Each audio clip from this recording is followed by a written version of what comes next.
అండి. నమస్తే. Welcome back to our channel. అమావాస్య శుక్రవారం రోజు వస్తుంది. చాలా విశేషమండి. శుక్రవారం రోజు అమావాస్య వస్తే లక్ష్మీ పూజ చాలా విశేషంగా చేసుకోవాలి. ఇంకా అమావాస్య రోజు బూజులు అవేమి దులపకూడదు కాబట్టి, ఇంటిని క్లీన్ చేసుకోకూడదు కాబట్టి, ఇంకా అమావాస్య రోజు లక్ష్మీ పూజ చేసుకోవడానికి ఇంకా నేను అన్నీ అయితే ముందే క్లీన్ చేసి పెట్టుకుంటున్నాను. అమావాస్య రోజు మనం ఇంటిని క్లీన్ చేయకూడదు. ముందే క్లీన్ చేసేసుకోవాలి.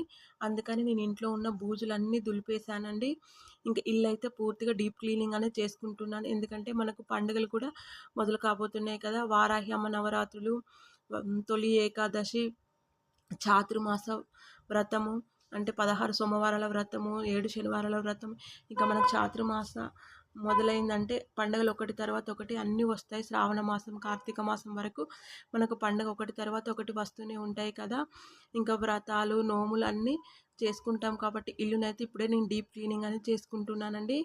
నెలకొకసారి అయితే నేను క్లీన్ చేసుకుంటాను.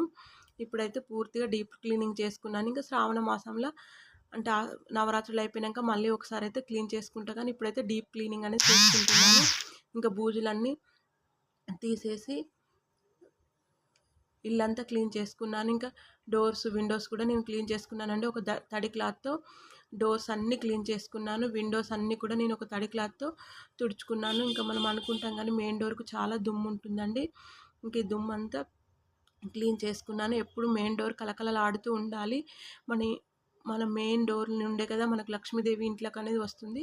కాబట్టి ఎప్పుడు మెయిన్ డోర్ను క్లీన్గా పెట్టుకోవాలి. ఇంకా అన్ని విండోస్, డోర్స్ అన్నీ క్లీన్ చేసిన తర్వాత బెడ్షీట్స్, కర్టెన్స్ అన్నీ క్లీన్ చేసుకున్నానండి, ఉతికేసుకున్నాను. డోర్ మ్యాట్స్ అవన్నీ తీసేసి ఇంకా ఇంటినైతే ఒకసారి ఊడ్చి మాప్ అయితే పెట్టుకున్నాను. మనం మాప్ పెట్టుకునేటప్పుడు కొంచెం నీళ్ళల్లో రాళ్ళుప్పేసి ఇంటిని క్లీన్ చేసుకోవాలండి. అప్పుడు మన ఇంట్లోకి నెగిటివ్ ఎనర్జీ అనేది రాదు. ఇంక ఈ విధంగానైతే నేను ఇల్లంతా క్లీన్ చేసేసుకున్నాను. ఇంకా స్టవ్ కూడా మనం 1 వీక్ ఒకసారైనా డీప్ క్లీనింగ్ అనేది చేసుకోవాలి. స్టవ్ కూడా ఇంకా నేను నీట్‌గానైతే క్లీన్ చేసేసుకున్నాను. ఇంక ఇల్లంతా మాప్ పెట్టుకొని ఇంకా నవరాత్రులకైతే అన్నీ నేను సిద్ధం చేసేసుకున్నానండి. ఇప్పుడు మనకు నవరాత్రులు శనివారం నుండి మొదలవుతున్నాయి కదా! జూలై 6వ తేదీ నుండి అయితే మనకు నవరాత్రులు మొదలవుతున్నాయి కాబట్టి ఇంక పూజ రూమ్ కూడా నేను క్లీన్ చేసుకున్నాను. పూజ రూమ్ ఎప్పుడు చూపించకూడదంట, అందుకే నేను పూజ రూమ్ ఏం చూపిస్తలేను, క్లీన్ చేసి పెట్టుకున్నాను. దేవుడి విగ్రహాలు, పటాలన్నీ శుభ్రం చేసి అలంకరణ చేసి పెట్టుకున్నానండి. ఇంకా నా దగ్గర రాతి గౌరమ్మ సెట్ ఉంటే రాతి గౌరమ్మ సెట్‌ని కూడా క్లీన్ చేసుకొని పసుపు, కుంకుమలు పెట్టుకున్నాను. ఈ విధంగా అన్నీ సిద్ధం చేసుకున్నానండి. ఇంకా శుక్రవారం అమావాస్య కదా, లక్ష్మీ పూజ కూడా చేసుకుంటాం కదా అమావాస్య రోజు. అందుకని ఇంకా నేను ముందు రోజు అన్నీ గురువారం రోజు అన్నీ క్లీన్ చేసి పెట్టుకున్నాను. తులసి కోట అన్నీ ఇలా సిద్ధం చేసేసుకున్నాను. ఇంకా అయితే నవరాత్రుల విషయానికి వచ్చేస్తే ఇంకా చాలామంది అడిగేది ఏంటంటే అమ్మవారికి పీఠం ఉదయం పెట్టుకోవాలా, సాయంకాలం పెట్టుకోవాలా మొదటి రోజు అనేది అడుగుతున్నారు.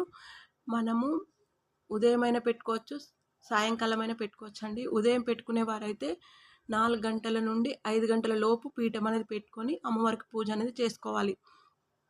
సూర్యోదయం కంటే ముందే అమ్మవారికి పూజ చేసుకోవాలి కాబట్టి మనం ఉదయం 4 గంటల లోపే పూజ అనేది చేయాలి. అంటే పీఠము 5 గంటల లోపు పెట్టుకొని పూజ అనేది కంప్లీట్ కావాలండి. అలా మనకు వీలైతది అనుకుంటే ఉదయం పెట్టుకోవచ్చు. లేదంటే సాయంకాలం పెట్టుకున్నా ఏం కాదండి. సాయంకాలం 7 తర్వాత పీఠం పెట్టుకొని అమ్మవారికి పూజ అనేది చేసుకోవచ్చు. ప్రతిరోజు షోడోపచార పూజ చేయాలంటే అలా ఏం లేదు. పంచోపచార పూజ కూడా చేసుకోవచ్చు. దీపం, ధూపం, నైవేద్యం సమర్పిస్తే సరిపోతుంది. నైవేద్యంగా పానకం, దానిమ్మ గింజలు నైవేద్యం పెడితే సరిపోతుంది. ఇంకా వెసులుబాటు ఉంది, మేము చేయగలం అనుకునేవారు మనం వండిన పదార్థాలు రుచి చూడకుండా ఏ పదార్థాలైనా అమ్మవారికి నివేదన చేయొచ్చు.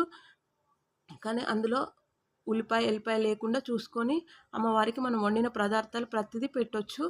అలా కూడా చేసుకోవచ్చు. ఉదయం అయితే 4 గంటల నుండి 5 గంటల లోపు పూజ అయితే చేసుకోవాలి. సాయంకాలం 7 తర్వాత ఎప్పుడైనా చేసుకోవచ్చు. ఈ విధంగా మనకు వెసులుబాటును బట్టి అమ్మవారి పూజ అయితే చేసుకోవచ్చు. ప్రతిరోజు పంచోపచార పూజ చేసుకుంటే సరిపోతుంది. విగ్రహారాధన చేసుకునేవారైతే మొదటి రోజు అభిషేకం చేస్తే సరిపోతుంది.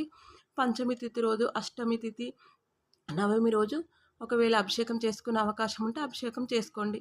కానీ ఉదయం అయితే పీఠం 5 గంటల లోపు పెట్టుకోండి. లేదంటే వీలు లేని వారు సాయంకాలం అయినా పెట్టుకొని చేసుకోవచ్చు. ఇలా అన్ని నియమాలకు కట్టుబడి ఉంటాం అనుకునే వారైతేనే కలశం పెట్టి అఖండ దీపం పెట్టి అమ్మవారి ఫోటో పెట్టుకొని విగ్రహం పెట్టుకొని పూజ చేయండి. అన్నీ మనకు వీలు పడదు అనుకునేవారు అమ్మవారిని ఒక నిత్య ఆరాధన కింద చేసుకుంటే సరిపోతుందండి. ఎందుకంటే అమ్మవారి ఆరాధన అమ్మవారు ఉగ్ర రూపంలో ఉంటుంది కాబట్టి చాలామంది భయపడతారు. కానీ తమను భక్తి శ్రద్ధలతో కొన్ని నియమాలను కట్టుబడి అమ్మను పూజిస్తే అమ్మ ఖచ్చితంగా కరుణిస్తుంది. కాబట్టి అన్నీ చేయగలుగుతాం అనుకునేవారే కలశం పెట్టుకొని అఖండ దీపం పెట్టుకొని ఒక దీక్షలాగా అమ్మవారి పూజ చేసుకోండి. అన్నీ వీలు కాదు అనుకునేవారు అమ్మవారికి మానసికంగా దగ్గర కావడానికి ఒక పూజా మందిరంలో అయినా ఫోటో పెట్టుకొని పూజ అయితే చేసుకోవచ్చండి. పసుపు ముద్ద రూపంలో కూడా అమ్మను పూజించుకోవచ్చు మన పూజా మందిరంలో. ఆ విధంగానైనా చేసుకోండి. లేదంటే ఒక పీఠం పెట్టుకొని ఫోటో పెట్టుకొని ఆ ఫోటోకు మీరు పూజ చేసేవారు నియమాలను పాటిస్తూ పూజ చేసుకోండి. ఇంట్లో నాన్ వెజ్ ఖచ్చితంగా వండాలి అంటే అసలు వండకుండా ఉంటే మంచిది. ఒకవేళ మాకు ఇంట్లో వినరు తప్పదు అనుకుంటే వారు లేవక ముందే మన పూజ చేసుకొని దేవుడి రూమ్ కర్టెన్ అనేది వేసేసి వాళ్ళకు వండి పెట్టి మళ్ళీ స్నానం చేసి మళ్ళీ పూజ అనేది చేసుకోండి. ఆ విధంగా చేసుకోండి. కానీ కొన్ని నియమాలు అయితే ఖచ్చితంగా పాటించాలండి. బ్రహ్మచర్యం పాటించాలి. పూజ చేసేవారు నాన్ వెజ్ అయితే తినకుండా ఉండాలి. ఇక ఇంట్లో వారు ఒప్పుకోరు అనుకున్నప్పుడు కలశం అఖండ దీపం అయితే పెట్టుకోకండి. ఒక ఫోటో పెట్టుకొని అమ్మవారి ఆరాధన అయితే నిత్య ఆరాధన కింద చేసుకోండి. ఈ విధంగా చేసుకొని మీకు వాళ్ళు మారే తర్వాత నెక్స్ట్ ఇయర్ మంచిగా 9 రోజులు ఒక దీక్ష కింద చేసుకుందరు. ఇప్పుడైతే అమ్మను చక్కగా ఫోటోతో ఆరాధన అనేది చేసుకోండి. మొదలు అంటే మేము ఇదివరకు ఎప్పుడు చేయలే ఇప్పుడు చేయవచ్చా అంటే ఎలాంటి సందేహం లేకుండా కొత్తగా మొదలుపెట్టేవారు కూడా అమ్మవారి పూజ అనేది మొదలుపెట్టుకొని చేసుకోవచ్చండి. అలా తప్పేమీ లేదు. మొదలుపెట్టుకొని అమ్మవారి ఆరాధన అనేది చేసుకోవచ్చు. ఇంకా ఇవన్నీ కుదిరే అనుకునేవారు 9 రోజులు నాన్ వెజ్ తినకుండా ఏదైనా టెంపుల్కి వెళ్ళి అమ్మవారి దర్శనం చేసుకుంటూ అలా కూడా మనము అమ్మవారికి మానసికంగా కూడా దగ్గర కావచ్చండి. అన్నీ పాటించగలుగుతాం అనుకునే వారే అమ్మవారి ఆరాధన చేసుకోండి. కానీ భయపడవలసిన అవసరం ఏం లేదండి. అమ్మవారిని భక్తి శ్రద్ధలతో మనము పూజిస్తే ఖచ్చితంగా అమ్మవారు మన కష్టాలన్నీ తీరుస్తుంది. అలా పూజ అనేది చేసుకోండి. ఒక్కరోజు చేసినా సరే అండి. 9 రోజులు చేయాలని కూడా ఏమీ లేదు. ఒక్కరోజు అమ్మవారిని ఆరాధించినా కూడా చాలా మంచిది. ఒక్కరోజు కూడా నియమ నిష్టలతో అమ్మవారి ఆరాధన అనేది చేసుకోవచ్చు.